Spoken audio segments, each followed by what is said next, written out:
Hello, everyone. I'm Leslie Cornwell, certified nurse midwife with Midwifery Business Consultation. I have Hillary Slinger here. She is a certified nurse midwife, certified professional midwife, has many educational backgrounds for midwifery, so we get to learn about that. Tell us a little bit about yourself, Hillary.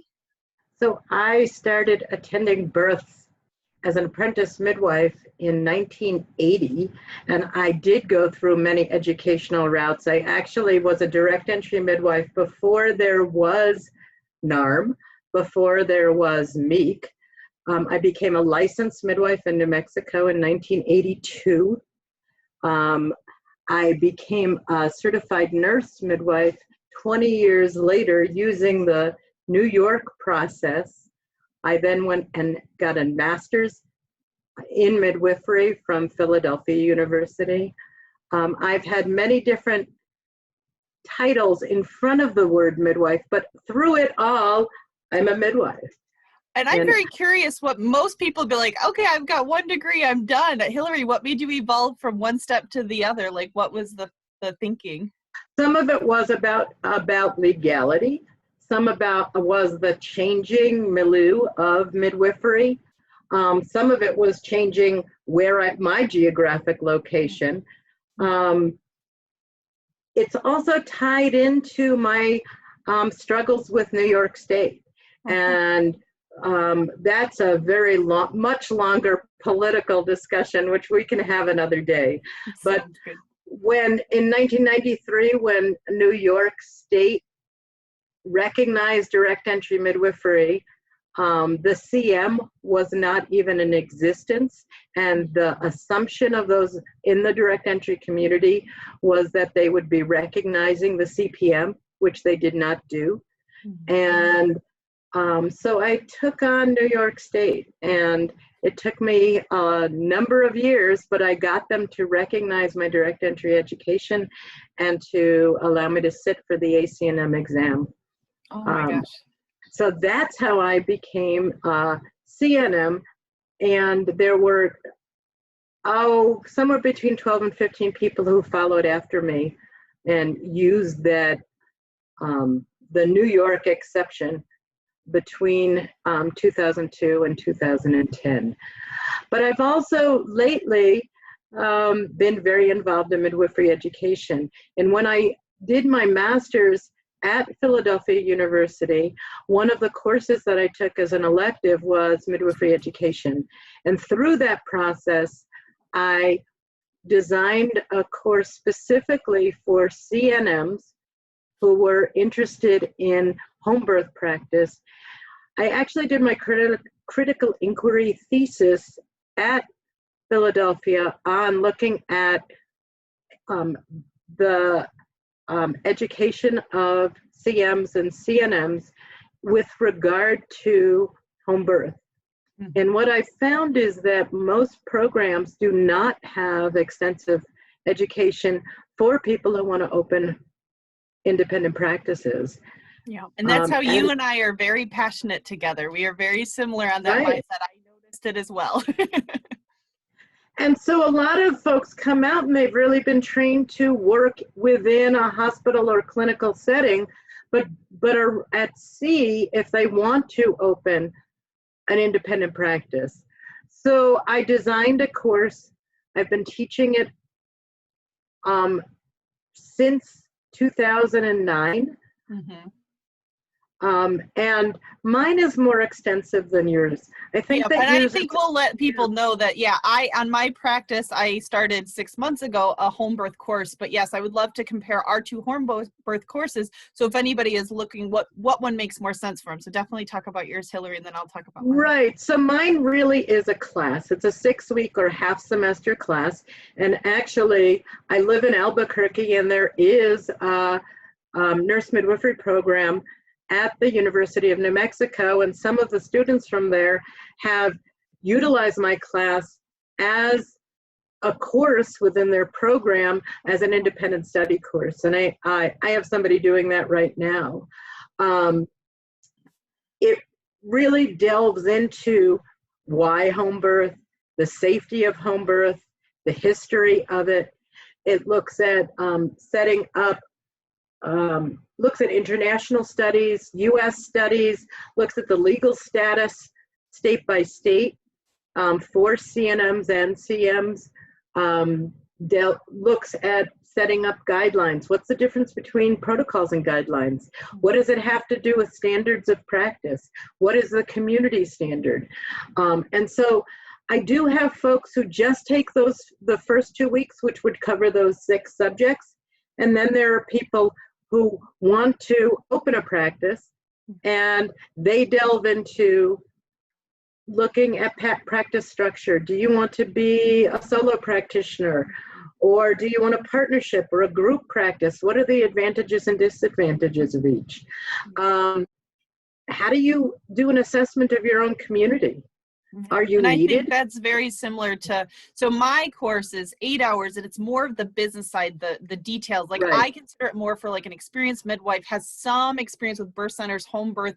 There's no history. Yeah. It's just right down to business. Cause yeah, we both could have a whole semester course of, I think it's amazing. You went to the everything in depth, thorough, which is amazing. And then I did the variation of 8 hours where it's the business entities, it's the financial agreements, it's the business plan, the details of a business entrepreneurial side of a home birth practice. So I think it's great that we both are out there, and I send people your way all the time if it seems like, okay, you don't have much experience with home birth or out of hospital like practices, that maybe taking Hillary's class would make more sense, because mine just is so focused on the business aspect.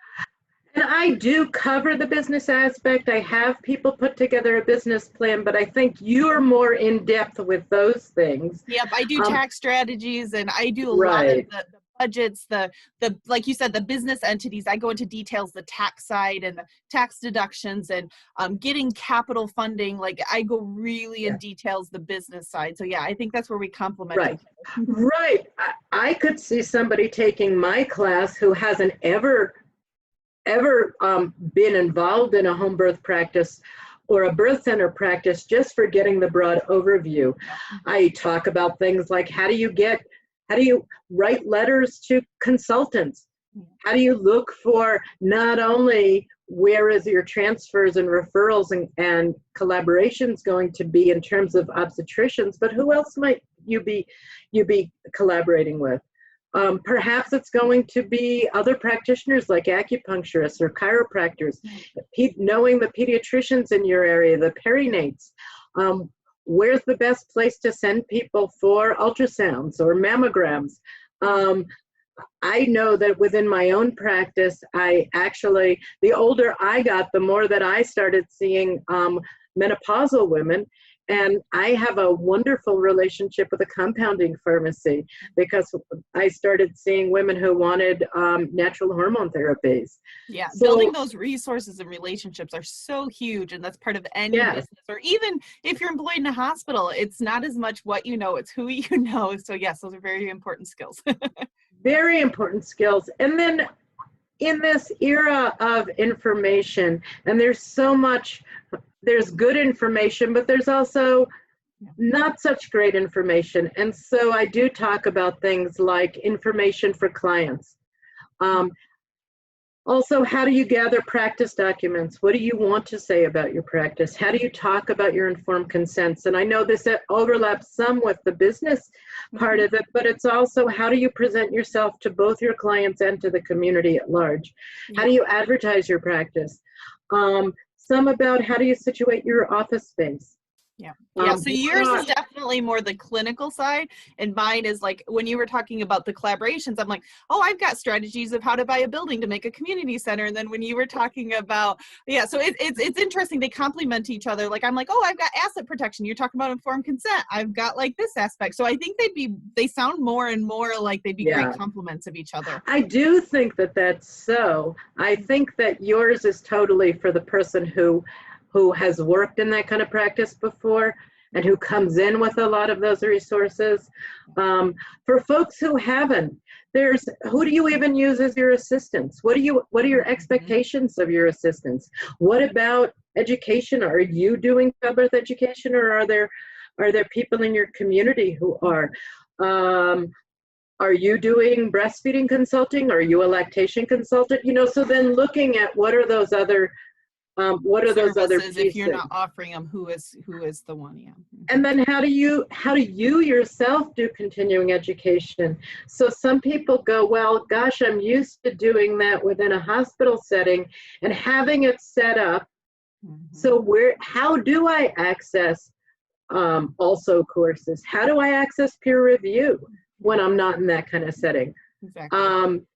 Benchmarking, so there's so many different aspects to it. And I think I end with self-care, because that's one of the biggest things that I see with midwives is people who burn out because they don't know how to balance. I've talked to folks and said, yes, I had an active midwifery practice for 37 years. Wow. And now I've gone on to doing midwifery education, and I've been involved with different midwifery colleges, but I didn't burn out because I knew how to set those limits, which a lot of people don't.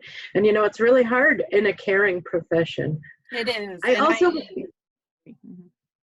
No, I didn't mean to cut you off. That's okay. I was just going to say, I agree wholeheartedly with the professional burnout. I had my practice for 4 years and I didn't have that business knowledge. I didn't have that good foundation. I didn't have self-care. I didn't have a work-life balance, and it put me in a very, very dark place. So I'm very passionate about professional burnout and getting that good business foundation, getting a good self-care foundation, because midwives, I think really we get 1% of the population, not because of the demand. I think because of the lack of access to services for private practices and the burnout, the turnover, people choosing other professions because it's a skill to be able to separate and be able to make that work-life balance.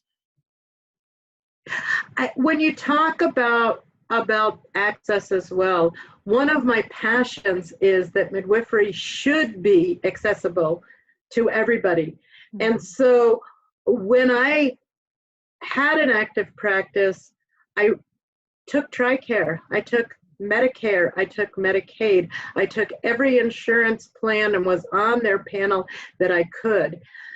For me, it was my dedication to making midwifery and out-of-hospital birth, community birth, available to everybody. And so I know that I got paid less, for example, doing a TRICARE birth or attending folks on Medicaid. But I also know that I reached people I never would have reached had I not done that.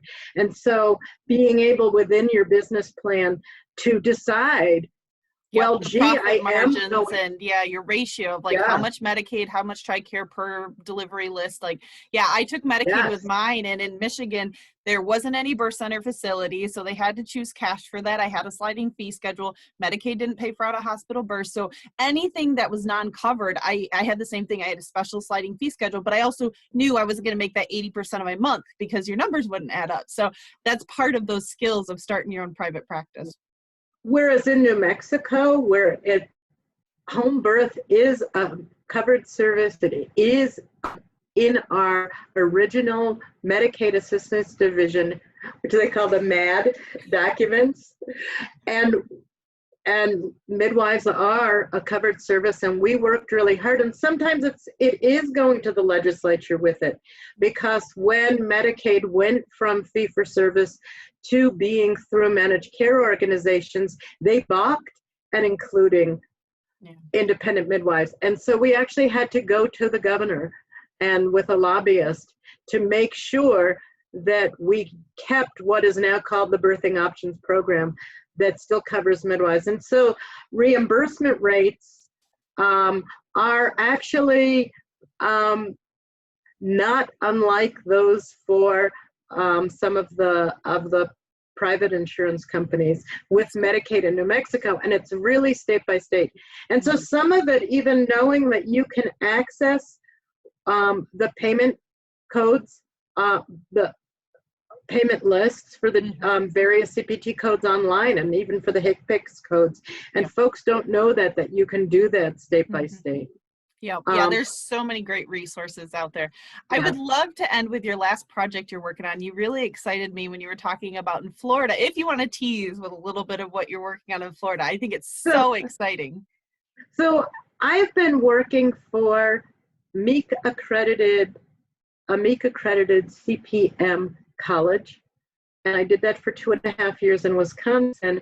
And I'm now working with an independent educational institute in Florida, and it's called the International Institute for Healthcare Professionals, and it mainly is a nursing school, and they also have a small midwifery program.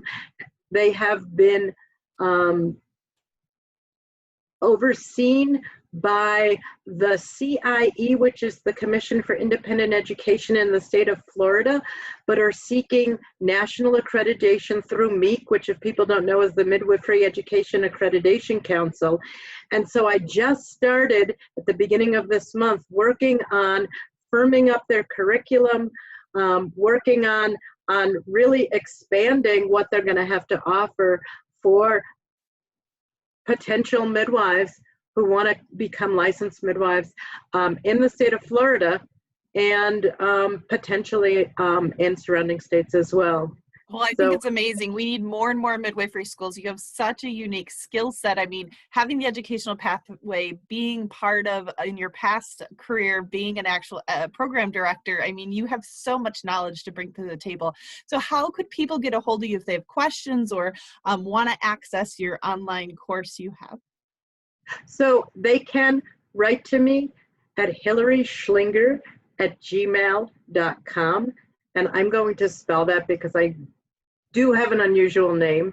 And unlike Hillary Clinton, I spell my name with one L. So I am HILARYSCHLINGER@gmail.com. They can also look for the Home Birth Practice Essentials course on Facebook. Yeah, and I'll link both down below to the video as well. That would be great. Yeah. And it's been so nice to talk to you and really to know that both of our courses do fit together. I feel like, I'm for the home birth newbie. Yeah. And then you really delve into a lot of those business strategies that'll help people keep their practices healthy and going.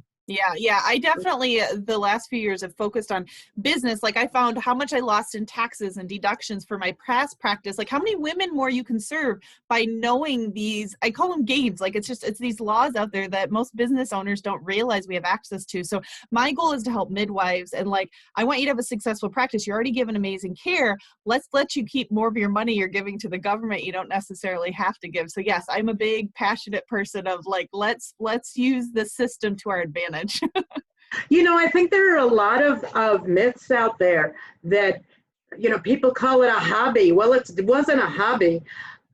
I put 3 kids through college and have been support for my family for almost 40 years doing midwifery. Yeah, and there's a lot of women, they're breadwinners and they want to have a vacation. They want to have a work-life balance. Yes. I get it that it's a heart and it's a passion, it's a career, but you also have to make a successful business. You're doing a disservice to your women when you can't make the numbers work, and now you're increasing the volume and not giving that good quality care because the business and that foundation isn't there. So I think it's so important to get good planning, or if you've already established your practice and need to work out some kinks, to have these great resources available. Mm-hmm. Yeah. I totally agree. Well, thank you so much, Hillary, and I'll put your information down below, and we'll definitely have more talks to dig into more of the other topics. So thank you. Okay.